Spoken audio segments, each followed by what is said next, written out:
India മഹാരാജ്യത്തുള്ള എല്ലാ വഖഫുകളും സംരക്ഷിക്കപ്പെടേണ്ടുന്നതിനുള്ള നിയമ നടപടികൾ സ്വീകരിക്കുക എന്നുള്ളതാണ് SDPI എറണാകുളം ജില്ലാ കമ്മിറ്റി ഏർപ്പെടുത്തിയിട്ടുള്ള ഈ മഹത്തായ കമ്മിറ്റിയുടെ പ്രഥമ ചുമതല. ഇപ്പോൾ നമ്മൾ സംബന്ധിക്കുന്നത് മുനമ്പം വഖഫ് ഭൂമി എങ്ങനെയാണ് തിരിച്ചു പിടിക്കേണ്ടത് എന്നതിനെക്കുറിച്ച് ആലോചിക്കാനാണ്. രാമചന്ദ്രൻ കമ്മീഷൻ ഇടപെടൽ ഏകപക്ഷീയം. നിസാർ കമ്മീഷൻ റിപ്പോർട്ട് അട്ടിമറിക്കാൻ ഗൂഢാലോചന നടക്കുന്നു. SDPI വഖഫ് മദ്രസ സംരക്ഷണ സമിതിയുടെ പ്രഖ്യാപനമാണിത്.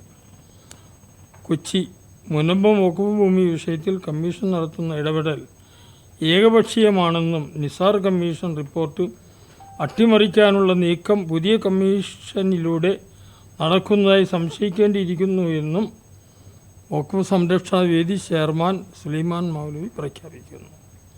മുനമ്പം വഖഫുമായി ബന്ധപ്പെട്ട പ്രശ്നങ്ങൾ ഇപ്പോൾ ചർച്ച ചെയ്യപ്പെട്ടുകൊണ്ടിരിക്കുകയാണ്. യഥാർത്ഥത്തിൽ അത് 1950 ഒരു സേട്ടാണ് 400 ചില്ലാൻ ഏക്കർ സ്ഥലം വഖഫ് ചെയ്യുന്നത്. അപ്പോൾ അതിലൊരു ക്രയവിക്രയം എന്ന് ഒരു വാക്ക് എഴുതിയിട്ടുണ്ട്. അതാണിപ്പോൾ ചർച്ച ചെയ്യപ്പെടുന്നൊരു വിഷയം. അതിൻ്റെ പേരിൽ വഖഫ് സ്വത്ത് വിൽക്കാം എന്നാണ്. അതേപോലെ തന്നെ അത് വഖഫ് ഭൂമിയല്ല എന്നും അതിൻ്റെ അടിസ്ഥാനത്തിലാണ് പറയുന്നത്. അന്ന് സേഠ് സാഹിബ് അങ്ങനെ എഴുതാനൊരു കാരണം ഉണ്ടായിരുന്നു. ഫറൂഖ് കോളേജിന് അവിടെ കോളേജ് തുറന്ന് മുന്നോട്ട് കൊണ്ടുപോകുന്നതിന് അന്ന് ലക്ഷക്കണക്കിന് രൂപയുടെ ആവശ്യം വന്നു. അപ്പോൾ ലക്ഷക്കണക്കിന് രൂപയുടെ ആവശ്യം വന്നപ്പോൾ അത് സ്വരൂപിക്കുന്നതിന് വേണ്ടി സമുദായ സ്നേഹികളെ സന്ദർശിക്കുകയും അവരോട് സംഭാവനകൾ വാങ്ങിക്കുകയും ചെയ്തു. അപ്പോൾ ആ സന്ദർഭത്തിൽ അതിൻ്റെ ആവശ്യത്തിന് വേണ്ടിയാണ് ഇദ്ദേഹം അത് കൊടുക്കുന്നത്. അപ്പോൾ അത് കൊടുക്കുമ്പോൾ സാധാരണ നമ്മൾ ബാങ്കിൽ നിന്നും ലോൺ എടുക്കുകയാണെങ്കിൽ ഏതെങ്കിലും ഒരു ഈട് കൊടുക്കേണ്ടി വരും. അപ്പോൾ അതുപോലെ ഇത് ഈട് കൊടുക്കണമെങ്കിൽ സ്വാഭാവികമായിട്ടും ക്രയവിക്രയം എന്നൊരു പദം അതിൽ വരേണ്ടതുണ്ട്. അതിനുവേണ്ടി മാത്രമാണ് അന്ന് ക്രയവിക്രയം എന്ന് അദ്ദേഹം എഴുതി ചേർത്തത്. പക്ഷേ ഈ ക്രയവിക്രയം എന്ന വാക്ക് ഉപയോഗിച്ചിട്ടാണ് പിന്നീട് വന്ന പലരും അത് ദുർവ്യാഖ്യാനം നടത്തുകയും അത് വ്യക്തികൾക്ക് അവരുടെ ആവശ്യത്തിനും താല്പര്യത്തിനും അനുസരിച്ച് വിൽക്കുകയും ചെയ്തത്. അന്ന് തന്നെ നമ്മൾ മനസ്സിലാക്കി വരുമ്പോൾ ചില ആളുകൾ വാങ്ങിക്കാൻ വേണ്ടി വരുമ്പോൾ വിൽക്കാൻ തയ്യാറായവർ പറഞ്ഞിട്ടുണ്ട് ഇത് വഖഫ് ഭൂമിയുമായി ബന്ധപ്പെട്ട ചില പ്രശ്നങ്ങളുണ്ടാവും, നിങ്ങൾ ഈ പൈസ കൊടുത്ത് വേറെ സ്ഥലത്തുനിന്ന് വാങ്ങിച്ചുകൂടെ എന്നുവരെയും ചോദിച്ചിട്ടുണ്ട്. അപ്പോൾ അതിന് പ്രശ്നമില്ല എന്ന് പറഞ്ഞവരാണ് അന്ന് വസ്തു വാങ്ങിച്ചിട്ടുള്ളവർ. രണ്ടാമത് പൈസ കൊടുത്ത് വാങ്ങിച്ചവർ 5 സെൻറ്റ് 10 സെൻറ്റാണ്. ഇന്ന് 30 സെൻറ്റ് 40 സെൻറ്റ് 1.5 ഏക്കർ 2 ഏക്കറൊക്കെ ചില ആളുകളുടെ കയ്യിലുണ്ട്. അപ്പോൾ 5-10 സെൻറ്റ് വാങ്ങിക്കുകയും പിന്നീട് അത് ബാക്കിയുള്ളത് കയ്യേറുകയുമാണ് ചെയ്തിരിക്കുന്നത്. നമ്മൾ ആവശ്യപ്പെടുന്നത് വഖഫ് ബോർഡിന് അവകാശപ്പെട്ട ആ സ്ഥലം തിരിച്ചു പിടിക്കണം, അത് സമുദായത്തിൻ്റെ പൊതുവായ നന്മകൾക്ക് ഉപയോഗിക്കണം. അപ്പോൾ ആ സമയത്ത് ഉണ്ടാകുന്നൊരു ചോദ്യമുണ്ട്, അവിടെ താമസിക്കുന്ന സാധാരണക്കാരായ ആളുകൾ, ഈ സാധാരണക്കാരായ ആളുകൾ സംരക്ഷിക്കേണ്ടതില്ലേ? തീർച്ചയായും സംരക്ഷിക്കണം. അവരെ ഇടവഴിയിൽ ഇറക്കിവിടാനല്ല പറയുന്നത്, അവർക്ക് ആവശ്യമാവുന്ന സംരക്ഷണം നൽകേണ്ട സർക്കാരാണ്. ഇപ്പോൾ നമുക്ക് മരട് ഫ്ലാറ്റ് അറിയാം, കോടിക്കണക്കിന് രൂപ കൊടുത്താണ് ആളുകൾ വാങ്ങിച്ചത്. അവസാനം പൊളിക്കാൻ കോടതി വിധി വന്നപ്പോൾ പൊളിച്ചു. അപ്പോൾ അവരെ സംരക്ഷിക്കേണ്ട ചുമതല, എൻ്റെ സ്ഥലം ഒരാൾ കയ്യേറിയാൽ അവരെ ഞാൻ സംരക്ഷിക്കേണ്ടതില്ല, സംരക്ഷിക്കേണ്ട ചുമതല സർക്കാരാണ്. ഇറക്കിവിടാൻ കോടതി പറയുമ്പോൾ കോടതിയുടെ നിയമത്തിന് അനുസൃതമായിട്ട് സ്വാഭാവികമായിട്ടും അതിന് സംരക്ഷണം സർക്കാർ നൽകേണ്ടി വരും. അപ്പോൾ അവിടെ താമസിക്കുന്ന കുറേ ആളുകളുണ്ട്. ഈ ആളുകളെ രേഖപരമായി പൈസ കൊടുത്ത് വാങ്ങിച്ച ആളുകൾ, അവർക്ക് ആവശ്യമായ സംരക്ഷണം നൽകണം, അവർക്ക് ആവശ്യമായുന്ന അഭയം നൽകണം. അതേ സമയത്ത് കയ്യേറിയിരിക്കുന്ന മുഴുവൻ കയ്യേറ്റക്കാരെയും ഒഴിപ്പിക്കണമെന്ന് തന്നെയാണ് വഖഫ് മദ്രസ സംരക്ഷണ സമിതിയുടെ ആവശ്യം. രാമചന്ദ്രൻ കമ്മീഷൻ അപ്രസക്തമാക്കുന്ന ചില നടപടികൾ അദ്ദേഹത്തിൻ്റെ ഭാഗത്തുനിന്ന് ഉണ്ടായിട്ടുണ്ട്. ഒന്ന്, ടേംസ് ഓഫ് റെഫറൻസ് വെച്ചിട്ട് ഈ അന്വേഷണ കമ്മീഷൻ്റെ ടേംസ് ഓഫ് റെഫറൻസ് 2 കാര്യങ്ങളിലാണ്. 18/1 പഴയ സർവേ നമ്പറിൽപ്പെട്ട സ്ഥലം അത് എവിടെയൊക്കെ എങ്ങനെയൊക്കെ സ്ഥിതി ചെയ്യുന്നു എന്നുള്ളതിന് കണ്ടെത്തുക. മറ്റൊന്ന്, ഇപ്പോൾ നിലവിൽ അവിടെ താമസക്കാരായ ആളുകളെ എങ്ങനെ അവരുടെ പ്രശ്നം പരിഹരിച്ചു കൊടുക്കാമെന്നുള്ളൊരു സൊല്യൂഷൻ ഉണ്ടാക്കി കൊടുക്കുക. ഈ 2 കാര്യങ്ങൾ മാത്രമേ സർക്കാർ അദ്ദേഹത്തെ ഏൽപ്പിച്ചിട്ടുള്ളൂ.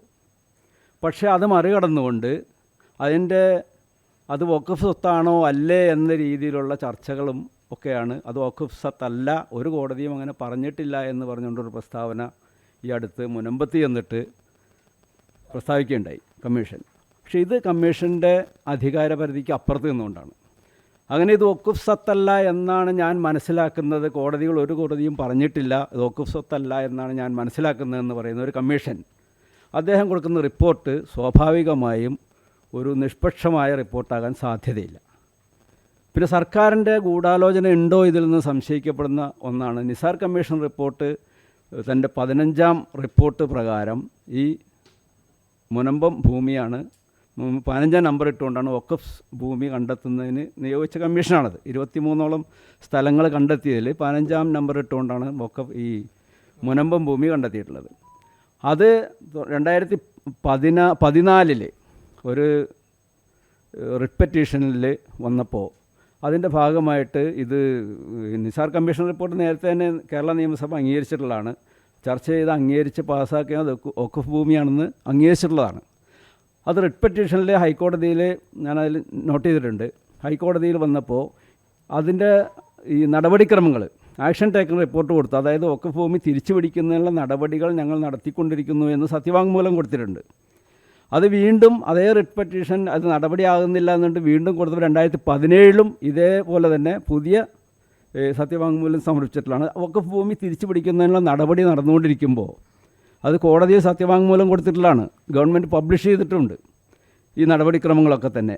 അത് ഇപ്പോൾ പുതിയ വിവാദമുണ്ടാക്കിക്കൊണ്ട് പുതിയ കമ്മീഷൻ നിയോഗിച്ചുകൊണ്ട് ആ നിസാർ കമ്മീഷൻ അട്ടിമറിക്കാനുള്ള ശ്രമമാണോ നടക്കുന്നതെന്നും ന്യായമായി സംശയിക്കുന്നുണ്ട്.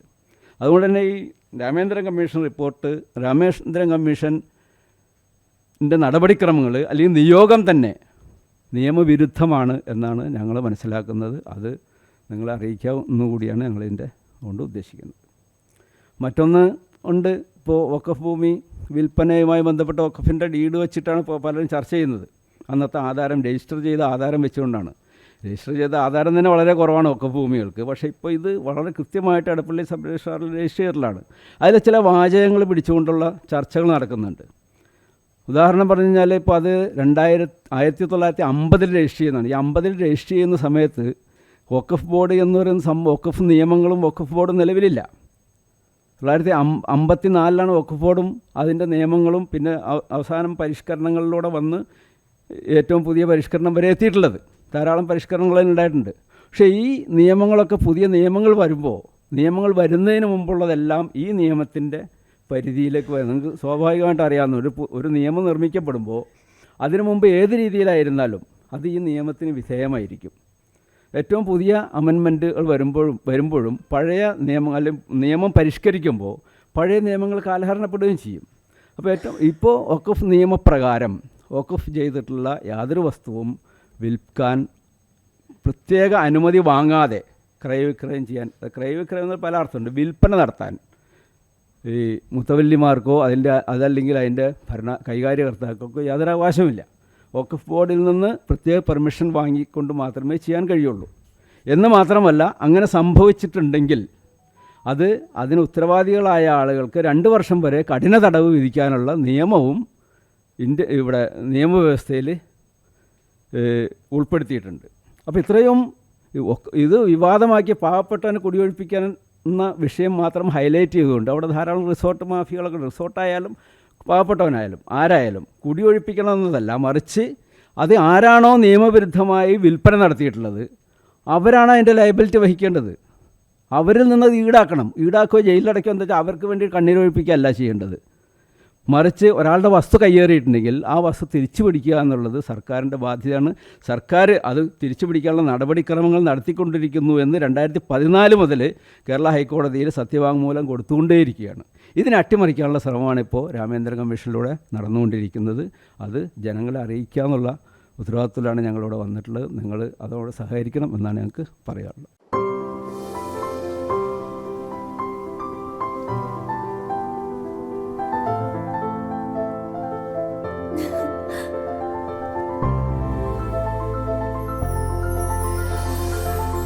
കളങ്കമില്ലാത്ത സൗഹൃദം പോലെ കലർപ്പില്ലാത്ത വിശ്വാസം.